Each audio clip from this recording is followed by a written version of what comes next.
Hello everyone, welcome to my channel Jeet classes में आपका स्वागत है। तो यहाँ पर मैं नाइन्थ का इम्पोर्टेंट क्वेश्चन जो कि वार्षिक परीक्षा में आने वाला है, तो 2 मार्क्स इस वीडियो में मिलेगा, 3 मार्क्स भी मिल रहा है और 4 मार्क्स आपको स्टेप बाय स्टेप सभी पेपर के जो इम्पोर्टेंट क्वेश्चन है वो मिल रहे हैं। तो जल्दी से इस चैनल में जुड़ जाएं, न्यू है तो जरूर सब्सक्राइब करके नोटिफिकेशन ऑन कर लें, क्योंकि आपको मिलने वाले हैं हर टाइप के क्वेश्चन जो कि मोस्ट इंपॉर्टेंट है। पूरे बुक का एक निचोड़ है कि इसको पढ़कर ही जाना, ठीक है। तो स्टार्ट करती हूँ यहाँ पे। तो जैसे कि फर्स्ट क्वेश्चन है, जस्ट अ मिनट, जैसे कि यहाँ पर दिया हुआ है, ठीक है। तो जल्दी से हमारे चैनल में जुड़ जाएं उससे पहले कि फर्स्ट क्वेश्चन तो क्या है, 5 प्लस रूट 7 और 3 प्लस क्या है 3 प्लस 2 रूट 7 को सरल कीजिए। अब देखो सरल करने के लिए क्या करना पड़ता है, बीच में क्या है, मल्टीप्लाई है, ठीक है। यहाँ पर मल्टीप्लाई है, ओके। तो 5 के पहले 3 के साथ, फिर 5 का 2 रूट 7 के साथ, हमेशा ध्यान देना रूट का रूट के साथ गुणा होता है, ठीक है। तो कितना हो जाएगा, चलो ध्यान देते हैं। तो 5 का 3 के साथ 5 ये 15, 5 दूना 10 रूट 2, फिर 3 तो 3 रूट 7 और इसमें हो जाएगा किसके साथ, यहाँ पर जो है देखो गलत लिखा है, यहाँ पर जो है 2 रूट 2 नहीं है, यहाँ पर है 7 है, ठीक है। यहाँ पर क्या है 7 है ना।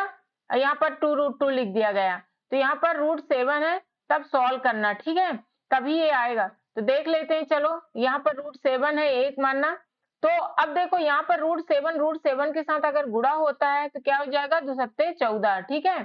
2 सत्ते 14, देखो यहाँ पर क्वेश्चन का डाउट है तो रूट 7 यहाँ पर रूट 2 कर दिया गया है, ठीक है। तो इसलिए ध्यान देना इस चीज को, अगर रूट 7 है तो कभी भी रूट रूट 7 का गुणा होता है तो 7 ना हो जाएगा, तो यहाँ पर 7 हो जाएगा। 7 गुणा 2 14 हो जाएगा, 7 दूना 14, ठीक है, सॉरी 7 7 7 हो जाएगा और 7 दूना 14, सिर्फ 14 होगा यहाँ पर, ठीक है। अगर रूट 7 है तो इसके अकॉर्डिंग फिर सॉल्व करना, तो इसको थोड़ा सा देख लेना फिर सॉल्व करो, तब ये आंसर तो मुझे गलत लग रहा है, इसलिए खुद सॉल्व करो कितना आंसर आएगा। तो इस टाइप के जो सरल चलने वाले क्वेश्चन है उसे जरूर कर लेना, ठीक है। इसका क्वेश्चन ये वाला है, ठीक है। 2 रूट 7 निम्नलिखित के मान ज्ञात कीजिए। कभी भी ध्यान दे, रूट 7 है, मान लो यहाँ पर रूट है, गुणे ये क्या है, रूट है, तो क्या होता है 7 ही ना होता है, रूट रूट, ठीक है, हट जाता है, सेम है, तो यही ध्यान देना। अगर 2 होता तो 2 सत्ते 14, तब अगर 2 होता है यहाँ पर 7 की जगह में, तब तो 2 सत्ते 14 रूट 14 होता। इसको मैं बता रही हूँ। निम्नलिखित के मान ज्ञात कीजिए। अब देखो 64 का पावर का 1/2, 64 किसका होता है, 8 अठारह 64, तो 8 स्क्वायर हुआ, कैसे लिखते हो, 8 का स्क्वायर हुआ, गुणे कितना हो जाएगा 1/2 जो कि दिया हुआ है। अब देखो ये 2 और ये 2 कैंसिल हो गए, तो बचा कितना 8, ठीक है। तो ऐसे कुछ सॉल्व किया जाता है। ऐसे 32 में क्या होता है, 2 का पावर करो, मतलब पावर आना चाहिए, ऐसे कोशिश करना, ऐसे नहीं कि 4 8 32 कर दिया, उससे छोटी से छोटी में पावर आना चाहिए ताकि घटा सके, वो सॉरी भाग दे सके। यहाँ पर 1/5 है तो मतलब भाग ही होगा, तो 2 पावर 5, 5 5 कैंसिल हो गया तो 2। अब देखो 125 किस में आएगा, 5 में आएगा, 5 की पावर 3, ठीक है, तो 3 3 कैंसिल हो गया तो 5 आंसर आएगा। ऐसे ही 1/√7 माइनस √6 का परिमीकरण कीजिए। परिमीकरण करने के लिए उसे मतलब सिंप्लीफिकेशन, ये सबको करने के लिए क्या होता है, पहले जो रहता है ये ऊपर नीचे गुणा कर दो, ठीक है। फिर क्या हो जाता है a माइनस बी और a प्लस बी का क्या फार्मूला होता है, a square minus b square, यही होता है ना। तो ये फार्मूला लग जाएगा यहाँ पर। तो पहले ये कर दिया, नीचे का अब गुणा करना है तो इतना हो जाएगा स्क्वायर से, √7 का स्क्वायर 7, √6 का स्क्वायर 6, ठीक है। तो आंसर कितना आ जाएगा, इतना, नीचे 1 बचा। देखो एक बीच का एक परिमेय संख्या निकालना है, 1/7 और 2/7 का। कभी भी अपरिमेय संख्या निकालने के लिए क्या करना होता है, 1/7 और 2/7 के बीच का परिमेय संख्या, तो क्या एलसीएम लो और सॉल्व करो, जो बीच का आएगा वही होगा, ठीक है। तो कितना हो जाएगा 1/2 और 1/7, ये तो 7 क्या एलसीएम हो जाएगा 3, 3/14, तो ये आंसर हो जाएगा, ठीक है। ये होगा, यहाँ पर गलत है कुछ लिखा है।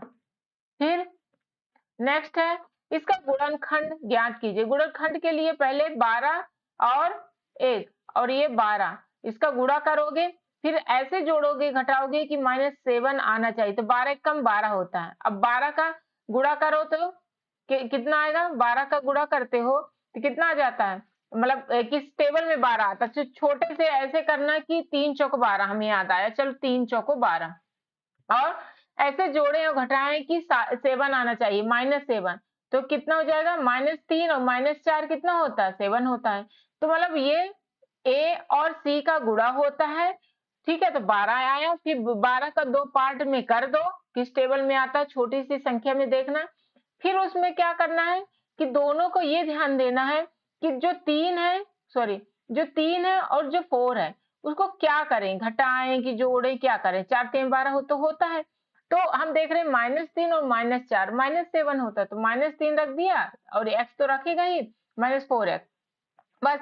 फिर 2 लेके कॉमन निकाल देता है, ठीक है। इसमें सॉल्व कर दिया तो आंसर आ गया 4x - 1, 3x - 1।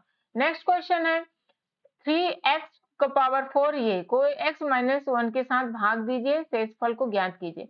इस टाइम में x = 1 रख दिया, ठीक है, x = 1 पुट किया तो -5 आया, ठीक है। इसमें क्या होता है, ऐसे आपको भाग देना, यहाँ पर दिया नहीं है और यहाँ पर स्पेस नहीं है, तो आपको सबसे अच्छा तरीका बता रही हूँ, भाग दे दो, ठीक है, और फिर सॉल्व करो, ठीक है। तो x - 1 का कैसे भाग दोगे, ये फिर बस भागते देते जाना है, बहुत सिंपल तरीका है।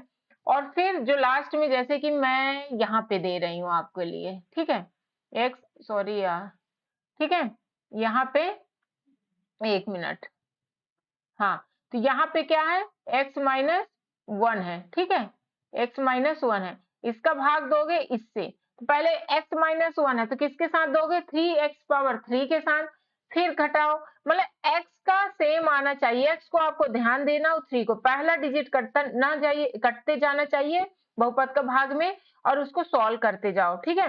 ये सबसे बेस्ट तरीका होता है, जो लास्ट में बचे वो शेषफल हो जाएगा, बस सिंपल तरीका। 5x - 3y का होल क्यूब को प्रसारित कीजिए। अब देखो इसमें प्रसारित मतलब a³ - b³ - 3ab, ठीक है, 3ab, हाँ इतना हो जाएगा। फिर माइनस क्या हो जाए, सॉरी, 3ab, 5x - 3y, ठीक है। अब इसको क्या करोगे, ये फॉर्मूला है 3xy x - y, ये फॉर्मूला होता है, x³ माइनस ये x³ - y³ - 3xy, मतलब ab इंटू x - y होता है, वैसे होता है -3x a² b, फिर प्लस में 3y², तो कोई बात नहीं, आप ऐसे याद कर लो, -3xy इंटू x - y, इसको खोल दो, ओपन कर दो, ये वैल्यू पुट कर दो, बस। तो ये क्वेश्चन को जरूर कर लेना, एक क्वेश्चन है, काफी इंपॉर्टेंट क्वेश्चन है। P0 P1, देखो इस टाइम में कभी हो तो x की वैल्यू 0 रख दो और x की वैल्यू 1 रख दो, ठीक है। तो चलो रख देते हैं, तो क्या हो जाता है, देखो P0 की वैल्यू रखने पर तो 0 रख दो, बस जहां जहां पर x है 0 रख दो, तो बाकी तो 0 हो गया, -5 बचा। ऐसे 1 रखोगे तब सॉल्व कर दो तो -2 हुआ, ऐसे यहाँ पर रखो 0 में तो 0 रखोगे तो लास्ट में जिसमें x नहीं है बाकी तो 0 ले लेगा, ठीक है। ऐसे 1 रखोगे और ऐसे इसमें तो कुछ नहीं होता, बस x की जगह आप में 0, 0 तो 0 हो जाएगा। कार्तीय तल में किसी बिंदु की स्थिति निर्धारित करने वाली क्षैतिज और ऊर्ध्वाधर रेखाओं के क्या नाम है तथा इनके प्रतिच्छेद बिंदु का नाम ज्ञात। क्षैतिज रेखा क्या होता है, ये क्षैतिज रेखा है, ठीक है, x डैश इंटू x होता है ना, को x अक्ष कहा जाता है, और ऊर्ध्वाधर जो होता है ऐसे y डैश y को y अक्ष कहा जाता है। यह बिंदु जहां x डैश x और y डैश y एक दूसरे को काटती है उसे मूल बिंदु ओरिजिन कहा जाता है, जीरो के से प्रकट किया जाता है, ठीक है, जो काटती है।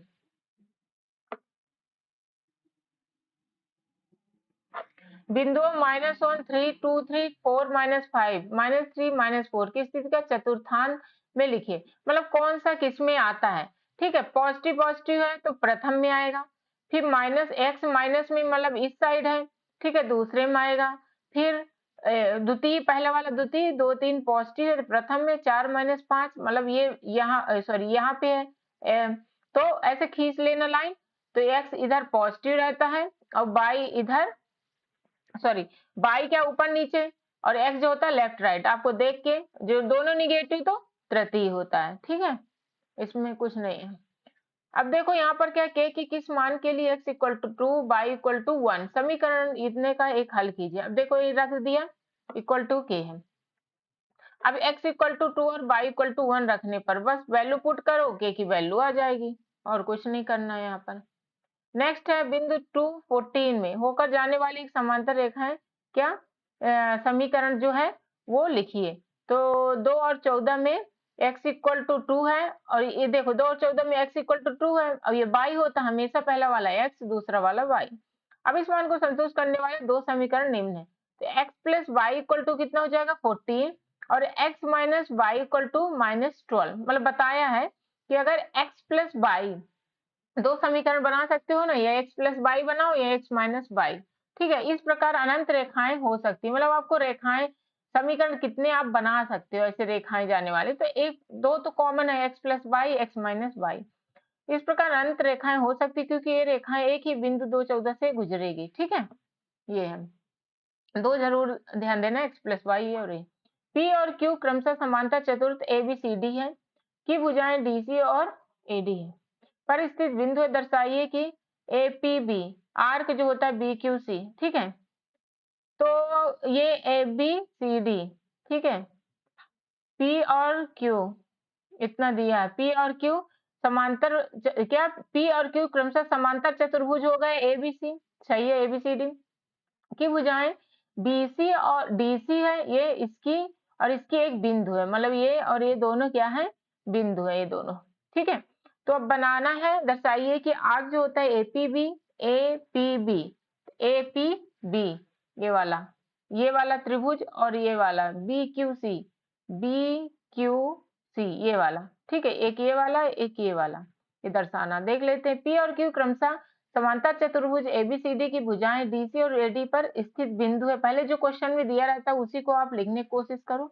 अब सिद्ध करना है कि APB और ये आर्क जो है BQC इक्वल है। चलो देखते हैं, पहले क्या करते हैं, प्रमाण करते हैं कि APB जो है APB और ये ABCD समीकरण 1 में है, ठीक है, ABCD में ही है, समीकरण 1 पे कर देते हैं। अब एक ही आधार और एक ही समांतर रेखाओं का स्थिर त्रिभुज समांतर होता है, चतुर्थ का आधा होता है, ठीक है, चतुर्थ का आधा। तो ट्राइंगल BQC तथा ABCD एक ही आधार पर है, ठीक है, BC और AD, तो AD और BC के मध्य स्थित होगा। तो अब क्या हो जाएगा, जो आर्क जो BQC मतलब ये ट्राइंगल है वो 1/2 चतुर्भुज जो होता है ABCD के होगा, ठीक है। तो इसलिए प्रूफ कर दिया कि ये इसके इक्वल होगा। ओके, सो समीकरण थोड़ी इस टाइप का जो सिद्ध कीजिए थोड़ी देख लेना, ये वाला काफी इंपॉर्टेंट क्वेश्चन है। दर्शाइए कि समांतर चतुर्भुज के दोनों विकर्ण उसे बराबर क्षेत्रफल वाले 4 त्रिभुजों में बांट देते हैं, ठीक है। यहाँ पर एक त्रिभुज, दो त्रिभुज, तीन त्रिभुज, चार त्रिभुज, कैसे बांट देते हैं दर्शाना आपको। मानते हैं दिया है कि समांतर चतुर्भुज ABCD है जिसके दो विकर्ण क्या थे AC और BD, ठीक है। ये अब जो एक दूसरे को बीच पॉइंट में कट करते हैं ये वाला, तो क्या कहलाता है, हमेशा इसको O से दर्शाया जाता है। प्रतिच्छेद करते हैं, सिद्ध करना है कि त्रिभुज जो ये है, ये जो है ये त्रिभुज सब क्या है बराबर है, ठीक है। तो अब क्या है, त्रिभुज ABC की भुजा AC का 0 मध्य बिंदु है, OB का एक माध्यिका है, ठीक है ना। तो इसलिए OB और ये BOC बराबर है समीकरण 1 से। त्रिभुज की माध्यिका उसे दो बराबर क्षेत्रफल पर त्रिभुज की क्या में बांटता है, दो त्रिभुज में बांट देता है। त्रिभुज ABC के ऐसे ही सेम उसमें दूसरे वाले में किया तो ये दो त्रिभुजों में बांट देता है, ठीक है, जैसे डायग्राम से हमने देखा था ये और ये। तो इसको एक एक लेकर आपको बता देना बस। अब देखो भुजा BD के मध्य बिंदु अतः OC क्या है माध्यिका है, तो BOC और COD जो है वो इक्वल हो गए। बस सभी से पता चला कि ये इक्वल होंगे, बस ये बताना है, ठीक है। नेक्स्ट क्वेश्चन है,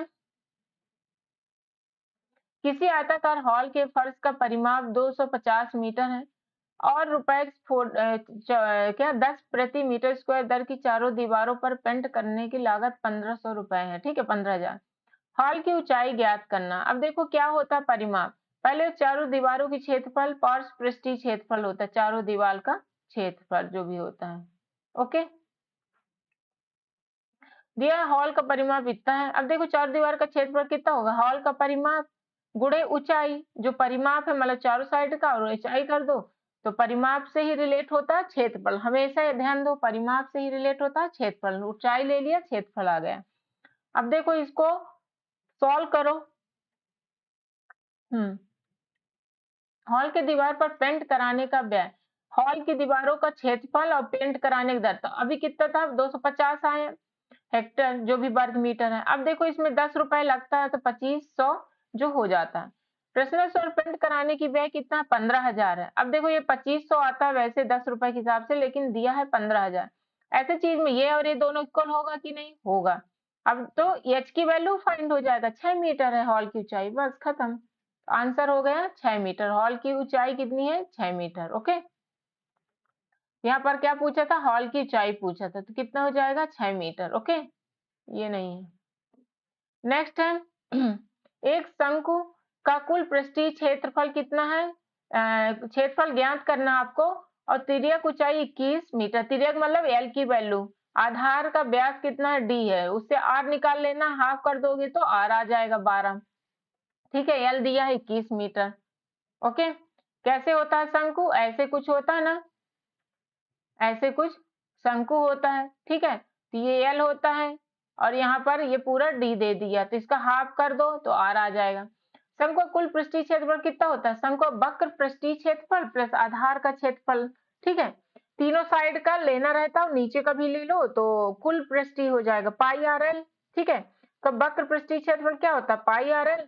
आधार का पाई आर स्क्वायर होता है ना, आधार का पाई आर स्क्वायर, क्यों, नीचे तो सर्कल रहता है ना, तो उसका क्षेत्रफल। तो बस इतना रख दो, इसमें वैल्यू पुट कर दो, वैल्यू पुट करोगे तो इसको सॉल्व करो तो कुछ 1 2 इसको सॉल्व करना तो कितना आया है, 1244 में है वर्ग मीटर। ठीक है, इतना आया आंसर, इसको सॉल्व कर लेना। नेक्स्ट है प्रायिकता। देखो प्रायिकता में क्या होता है, कुल संख्या कितना है और आने की संभावना ऊपर रहता है, कुल जो है। एक सिक्के को 1000 बार उछालने पर निम्नलिखित बारंबारताएं प्राप्त होती है। ठीक है, कितना, 450 पट इतना आता है प्रत्येक घन में प्रायिकता। देखो ई की प्रायिकता, तो पहले पी 455 बटे 1000, तो इतना आ जाएगा, 1000 टोटल है, 455 आने में। दूसरा पट वाला आने में 545 है पहले, बट इस स्टेप बाय स्टेप जरूर लिखा करो, जितना बाय जैसे फॉर्मूला आपको पता है, डायग्राम आपको पता है, तो ये सब जरूर बनाया करो। क्या होता है ना, इसके जो होते हैं मार्क्स मिलते हैं। ठीक है, मान लो आपको मिस्टेक हो गया, लास्ट में नहीं कर पाए, तो ये सब जरूर किया करो, तो आपके मार्क्स हर पॉइंट हर स्टेप के मिलता ही है। ठीक है, ऐसा नहीं कि आप छोड़ दो। एक क्रिकेट मैच में एक महिला बल्लेबाज खेली गई, 30 गेंदों में 6 बार चौका मारती है, चौका न मारने जाने की प्रायिकता ज्ञात कीजिए। ठीक है, महिला बल्लेबाज द्वारा 30 गेंद खेली गई है। ठीक है, ये चौका मारा जाने वाली कुल संभावनाएं 30 है ना। फिर चौका लगने का अनुकूल परिणाम 6 है, जैसे बताएगा 6 बार चौका मारती है। अब देखो चौका मारने का प्रायिकता कितना हो जाएगा, तब चौका न मारने वाला 1 माइनस कर देना, तो 6/30, 6 यानी चौका था, 30 टोटल है, तो 1/5 आया। चौका न मारने की प्रायिकता पीई जो आया उसमें 1 माइनस कर दो। ठीक है, 1 माइनस पीई मतलब 1 माइनस जो आया कर दो, तो ना आने का आ जाएगा, 4/5, तो आंसर है। नेक्स्ट है बच्चों वाले 1500 परिवार की अध्यक्षता चयन कीजिए जिसके आंकड़े निम्न है। परिवार में देखो लड़कियों की संख्या इतना, परिवारों की संख्या इतना, जो पूछा बस उसमें आपको फोकस करके निकालना है। पहला पूछा है क्या, उस परिवार की प्रायिकता ज्ञात कीजिए, पहले 2 लड़कियां होने के। अब देखो परिवार में लड़कियों की संख्या कितना है, 2। ठीक है, और परिवार की संख्या 475, मतलब टोटल 475 है, पूछ रहा 2 आने की, कितना हो जाएगा, 2 लड़कियां वाले परिवार होने की प्रायिकता P1, अनुकूल परिणामों की संख्या बटे कुल संभावित परिणामों की संख्या। अब देखो 400 कुल, अच्छा कुल परिवारों की संख्या मतलब लड़का लड़की परिवार में लड़कियों की संख्या 2 1 0 ऐसे आ सकता। जब परिवारों की संख्या 475 है, 814 है, 211 है, 2 लड़की क्या अध्यक्षता चुने उस परिवार की प्रायिकता ज्ञात करना। हाँ, 2 लड़कियों का, तो 2 लड़कियों वाला परिवार होने की प्रायिकता कितना है, कुल संभावना, तो कुल संभावना पहले जोड़ दो, जो भी टोटल है परिवारों की संख्या, तो टोटल यहाँ भी हो ना, ये भी है, ये भी है, ये भी है, टोटल किया 1500 आ गया। ठीक है, अब दो लड़कियों का किसमें, 1500 में, पर हम देख रहे हैं कि अनुकूल परिणाम जो दो लड़कियों का है वो 475 वाले में है। ठीक है, जो अनुकूल परिणाम, तो देखो दो लड़कियों वाला परिवार होने की, परिवार में बता रहा है, तो परिवार होने की संभावना मतलब किसमें किसमें, दो परिवार में है, तो दो है 475 वाले परिवार में है। ठीक है, कुल कितना है, 1500 है। ठीक है, तो इसलिए दो नहीं लिखोगे, 475 और सॉल्व कर दोगे। दूसरा है कि एक लड़की हो, ठीक है, यहाँ पर सिर्फ एक लड़की है, मतलब 814, ठीक है, 814 होना चाहिए। तो 1500 परिवार के अध्ययन से प्राप्त होता है कि एक लड़की वाले कुल कितने परिवार हैं, 814, मतलब टोटल है 1500, उसमें 814 वाले एक लड़की के। तो एक लड़की का घटना निकालना, बस ये फार्मूला लिख दो कि E2 के घटित होने के अनुकूल परिणाम की संख्या बटे E2 के घटित होने कुल परिणाम की संख्या, तो 814 बटे 1500, तो इतना आंसर हो गया। अब क्या बोला है, शून्य वाले परिवार की संख्या कितना, 211 है, जैसे देख लिया, तो ऐसे ही फार्मूला लिख दो, अनुकूल परिणामों की संख्या बटे कुल संभावित परिणामों की संख्या। ठीक है, तो इतना हो जाएगा, फिर तीनों की प्रायिकता जोड़ दो, जब जोड़ दोगे तो एक आ गया। ठीक है, आंसर।